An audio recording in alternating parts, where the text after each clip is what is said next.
அனைத்து உரிமை குரல் நண்பர்களுக்கும் வணக்கம். அடுத்த முறை தமிழ்நாட்டுக்குள்ள மோடி வரணும் அப்படின்னா இந்த ஒரு காரியத்தை செஞ்சா மட்டும் தான் நாங்கள் உள்ள விடுவோம் அப்படின்னு சீமான் அவர்கள் ஒரு விஷயத்தை சொல்லியிருக்காரு. அது என்னன்ற அந்த வீடியோல முழுமையாக பார்க்க போறோம், வாங்க பார்க்கலாம். தமிழ்நாட்டு மக்கள் எந்த விஷயத்துல ஒற்றுமையா இருக்காங்களோ இல்லையோ, இந்த மோடி எதிர்ப்பு அரசியல்ல ரொம்பவே ஒற்றுமையா இருக்காங்க அப்படின்னு தான் சொல்லணும். ஏன்னா ஆரம்ப காலத்துல இருந்தே மோடி தமிழ்நாட்டுக்குள்ள வந்துடவே கூடாது அப்படின்றதுல ரொம்பவே உறுதியாக தமிழ் மக்கள் இருந்துட்டு இருக்காங்க அப்படின்றதுக்கு பல உதாரணங்கள் இருக்கு.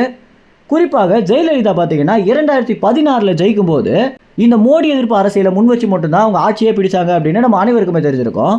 அதற்கு பிறகு 21 தேர்தலில் ஸ்டாலினும் இந்த ஒரு விஷயத்தை வச்சு தான் அரசியல் பண்ணிட்டு இருந்தாரு. நிறைய விளம்பரங்களுக்கு பிறகும் மோடி எதிர்ப்பு அரசியலாலையும் தான் ஸ்டாலின் அவர்கள் ஆட்சியை பிடிச்சாரு அப்படின்னு நம்ம அனைவருக்குமே தெரிஞ்சிருந்தாலுமே, அவர் ஆட்சிக்கு வந்த கொஞ்ச நாள்லயே மோடியுடைய ஒரு பி டீம் போல தான் ஸ்டாலின் செயல்படுறாரு அப்படின்றத மக்கள் ரொம்ப எளிதிலேயே கண்டுபிடிச்சிருந்தாங்க. அது மட்டும் இல்லாம விளம்பரங்கள்ல காட்டின மாதிரி இவர் ஒரு ஆளுமையான தலைவனே கிடையாது அப்படின்றத மக்கள் உணர்ந்த பிறகுதான் தற்போது நாம் தமிழ் கட்சியின் தலைமை ஒருங்கிணைப்பாளரான சீமான் அவர்களுக்கு அவங்களால முடிஞ்ச அளவுக்கு ஆதரவு கொடுத்துட்டு வந்துட்டு இருக்காங்க. எப்போதும் இல்லாத அளவுக்கு இந்த முறை பார்த்தீங்கன்னா பெண்களுடைய வாக்கு அதிகமாக இந்த மக்களவை தேர்தலில் விழுந்திருக்கு அப்படின்னு ஒரு கருத்து கணிப்பு சொல்லியிருக்கு. அது மட்டும் இல்லாம இந்த பெண்களுடைய வாக்கு அதிகமாக சீமானவர்கள் தான் போயிருக்கு அப்படின்னு மற்றொரு கருத்து கணிப்பு சொல்லுது. இந்த மாதிரியான பல்வேறு கேள்விகளுக்கு ஜூன் மாதம் வெளியாக போற தேர்தல் முடிவுகள் தான் பதிலளிக்கும் அப்படின்றதுல எந்தவித மாற்று கருத்துமே இல்லை அப்படின்னு தான் சொல்லணும். இந்த மாதிரி தமிழ்நாட்டுடைய அரசியல் ரொம்பவே பரபரப்பாக போயிட்டு இருக்கு. தமிழ்நாட்டுக்குள்ள இனிமே மோடி வரவே கூடாது அப்படின்ற உச்சக்கட்ட ஒரு விஷயத்தை தான் பாத்தீங்கன்னா சீமானவர்கள் முன்னெடுத்திருக்காரு. அது என்ன அப்படின்னா, நேற்று தினம் நடந்திருக்கக்கூடிய செய்தியாளர்கள் சந்திப்பில் யாருமே எதிர்பாராத விதமாக மோடி எதிர்ப்பு அரசியலுடைய உச்சக்கட்ட ஒரு விஷயத்தை சீமானவர்கள் பண்ணியிருக்காரு.